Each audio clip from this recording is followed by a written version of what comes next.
Bismillahirrahmanirrahim. Assalamualaikum warahmatullahi wabarakatuh.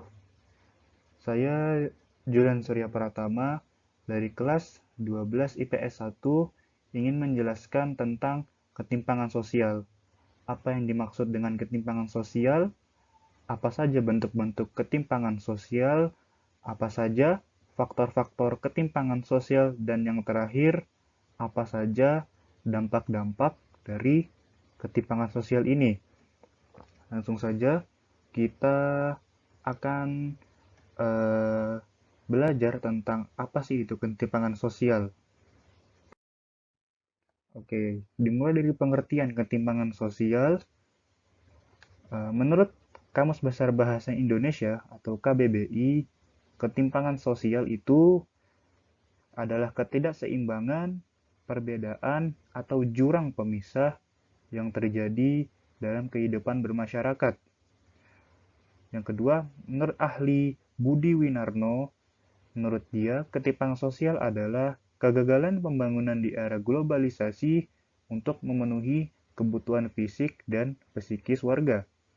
Oke, nah secara umum, ketimpangan sosial ini itu bisa diartikan sebagai kondisi adanya ketidakseimbangan atau jarak yang terjadi di tengah-tengah masyarakat yang disebabkan oleh adanya perbedaan status sosial, ekonomi, maupun budaya.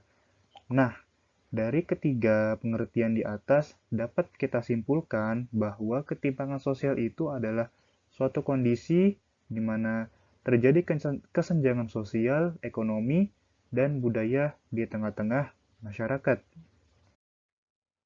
Oke, selanjutnya kita bakalan membahas tentang apa aja sih bentuk-bentuk ketimpangan sosial.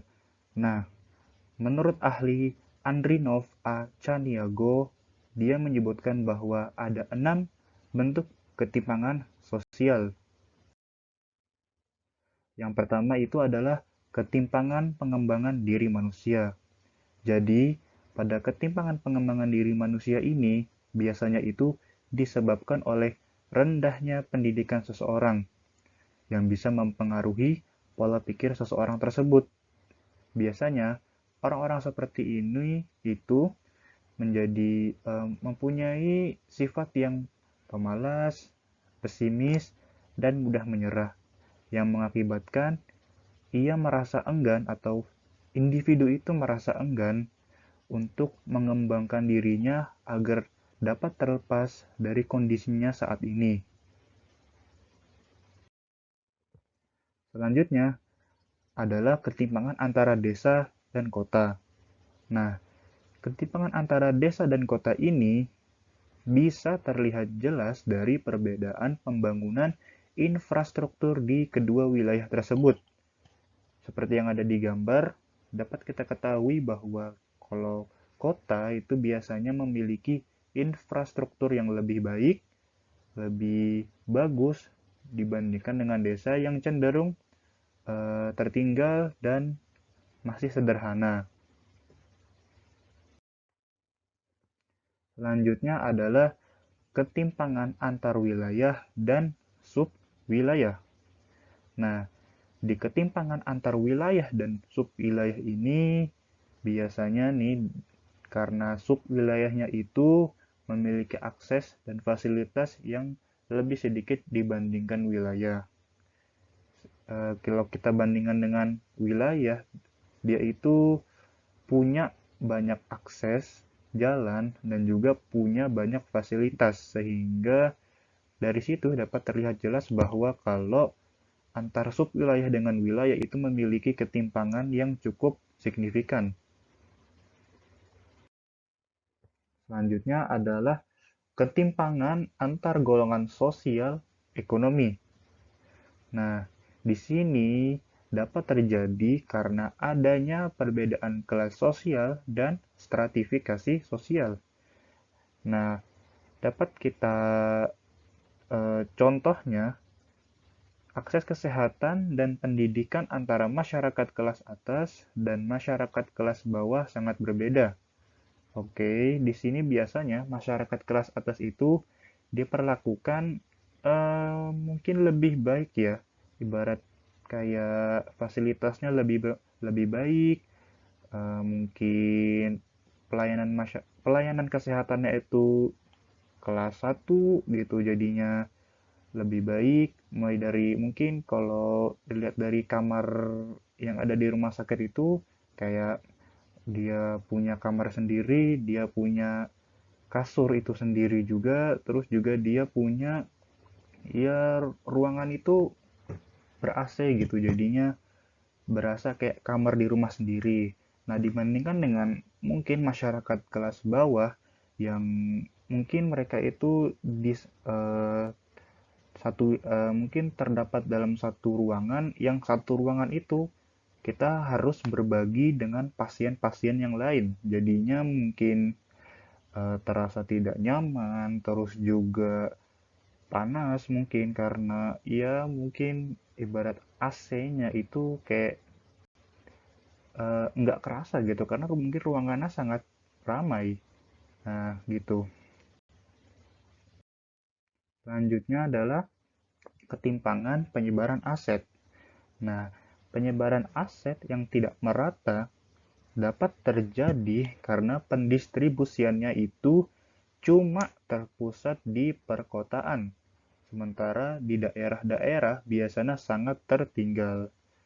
Mungkin ya karena apa ya? Karena kota itu kan mungkin dia punya fasilitas lebih banyak, akses lebih banyak, jadi mungkin dinilai lebih menguntungkan gitu ya. Kita lihat di desa itu eh, mungkin fasilitas-fasilitasnya itu kurang baik ya. Jadinya mungkin di, dihiraukan gitu, disingkirkan ibarat ya. Selanjutnya itu ketimpangan antar sektor ekonomi.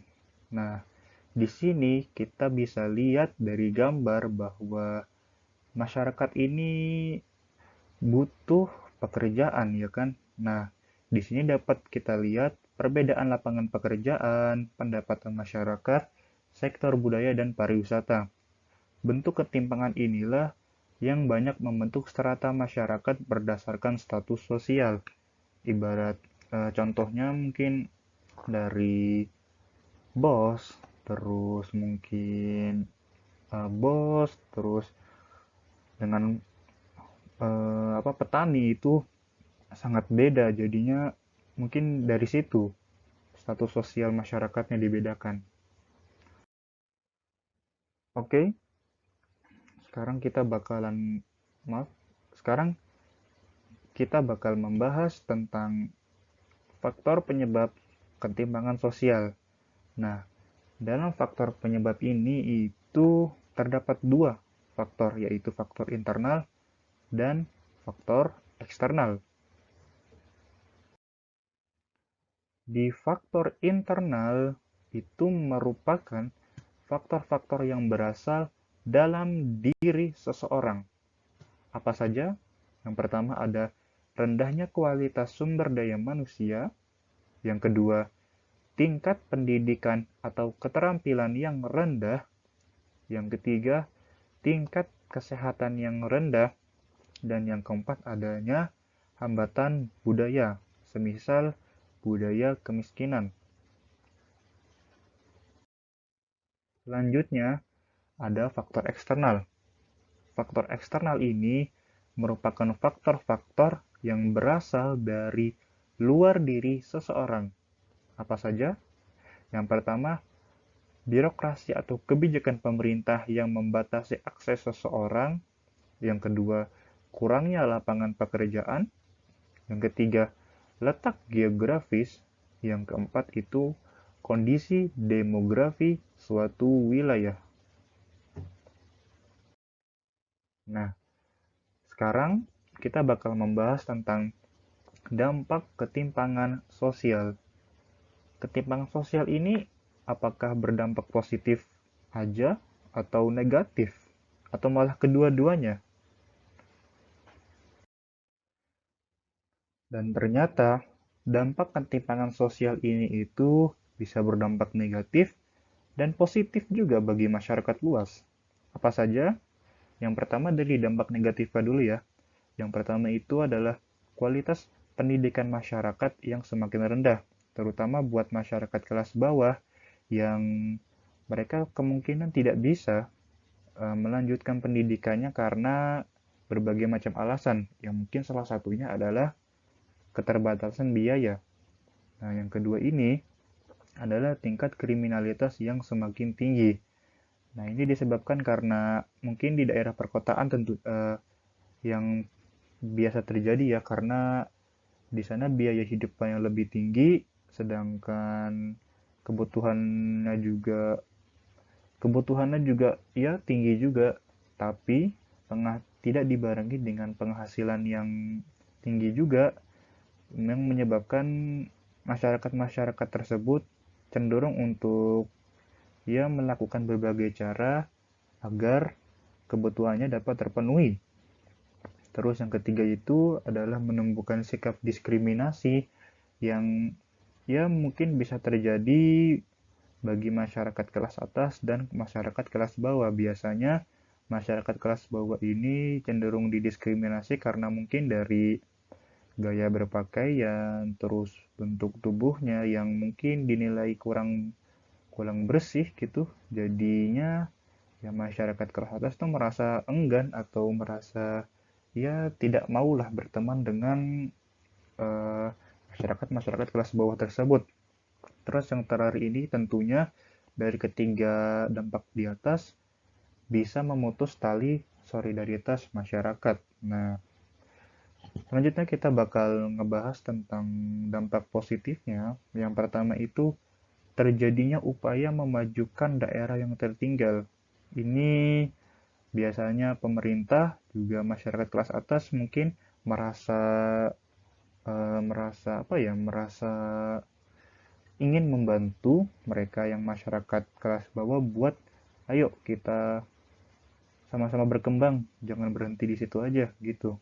Nah, hal itu menyebabkan ya mereka tuh berupaya buat memajukan masyarakat-masyarakat kelas bawahnya itu. Terus yang kedua ini meningkatkan usaha dan kerja keras. Tentunya dari yang di atas nomor satu itu, mereka tentu berusaha dan bekerja keras agar bisa ya problem ini tuh bisa hilang gitu. Nah, oke, sekian dari saya. Kurang lebihnya saya mohon maaf. Ya, saya meminta maaf apabila dari penjelasan saya ini masih kurang dimengerti karena tentunya saya ini masih belajar untuk berpresentasi yang baik sehingga kalau ada kritik dan saran ya saya mohon untuk disampaikan supaya bisa jadi pembelajaran bagi saya untuk kedepannya. Sekian dari saya. Wassalamualaikum warahmatullahi wabarakatuh.